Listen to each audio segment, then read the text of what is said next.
बिस्मिल्लाहिर्रहमानिर्रहीम। अस्सलाम वालेकुम। आधा किलो चिकन से घर भर के लिए कबाब बनाएं। बहुत ही मज़ेदार, बहुत ही टेस्टी, बहुत ही खस्ता और बहुत ही करारे भी आप इन्हें कह सकते हैं, जिसमें हमने पुदीने का इस्तेमाल भी किया है, धनिए का भी और हरी मिर्च का भी। वीडियो को स्किप मत कीजिएगा, एंड तक जरूर देखिएगा। साथ ही साथ माँ के अनमोल खाने में जो नए आने वाले हैं, सब्सक्राइब, लाइक, कमेंट जरूर किया करें। बेल आइकन के बटन को क्लिक करना मत भूला करें। इस तरह से हर नए आने वाली वीडियो का नोटिफिकेशन सबसे पहले आप तक पहुंचेगा।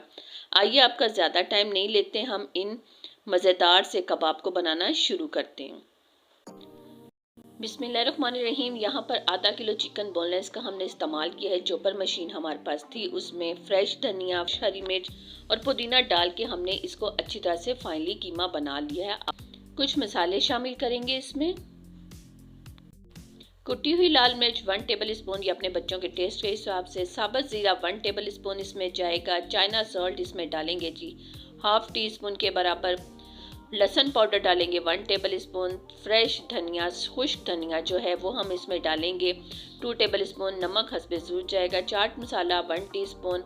इसे बाइंड करने के लिए हम 2 टेबल स्पून इसमें बेसन का इस्तेमाल करेंगे। यहाँ पर हमने इसे अच्छी तरह से मिक्स कर लिया है।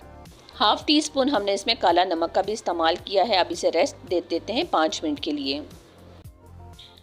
5 मिनट यहाँ पर हो चुके हैं रेस्ट दिए हुए। अब हम इसको जो शेप आप बनाना चाहते हैं वो आप बना सकते हैं। मैं यहाँ पर जो आम कबाब्स की शेप होती है मैं वही इनकी बनाऊंगी। आप जो शेप बनाना चाहें आप बना सकते हैं। यहाँ पर अपने हाथों पर छोटे छोटे से बाउल बनाऊंगी, उसकी मदद से, अपने हाथों की मदद से प्रेस करती जाऊंगी और इनकी गोल शेप बनाती जाऊंगी, जो अमूमन हम हर कबाब की बनाते हैं। शेप में अगर थोड़ा बहुत मसला आ जाता है कि कबाब आपके छोटे बड़े हो जाते हैं, तो ये कोई बड़ा मसला नहीं है। बस कबाब खाने वाले होने चाहिए और जायकेदार होने चाहिए।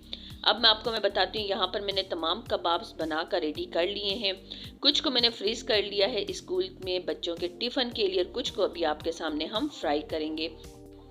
कुकिंग ऑयल को एक पैन के अंदर डालेंगे, इसे गर्म करेंगे मीडियम टू स्लो फ्लेम पर। उसके बाद जब कुकिंग ऑयल अच्छी तरह से गर्म हो जाएगा तो अपने तमाम कबाब्स को एक एक करके हम इस पैन के अंदर डालते जाएंगे और इसे फ्राई करते जाएंगे। मीडियम टू स्लो फ्लेम पर आप देख सकते हैं इन्हें पकाया हमने। एक साइड इसकी हाफ डन पक चुकी है, अब दूसरी साइड को पकाएंगे। इसी तरह से हम इन्हें खड़ा करके इनकी तमाम साइड को अच्छी तरह से पकाएंगे। जब तमाम कबाब्स रेडी हो जाएंगे तो हम इसे डिश आउट करके आपसे शेयर करेंगे। यकीन जानिए, जो बच्चे चिकन नहीं खाते उनको आप इस तरह से कबाब बना के दीजिए, बच्चे बहुत ही खुश होकर ये कबाब खाना पसंद करते हैं। दोनों साइड इसकी हाफ डन हो चुकी है। अब इन कबाब्स को मैं खड़ा करके इनको पका लूँगी। अब आप यहाँ देख सकते हैं कि यहाँ अल्हम्दुलिल्लाह से हमारे चिकन कबाब रेडी हो चुके हैं। हरी मिर्च भी हमने इसमें डाली है, पुदीने का भी इस्तेमाल किया था ताकि जो खाएं पिए वो फौरी तौर पर हजम भी हो जाए।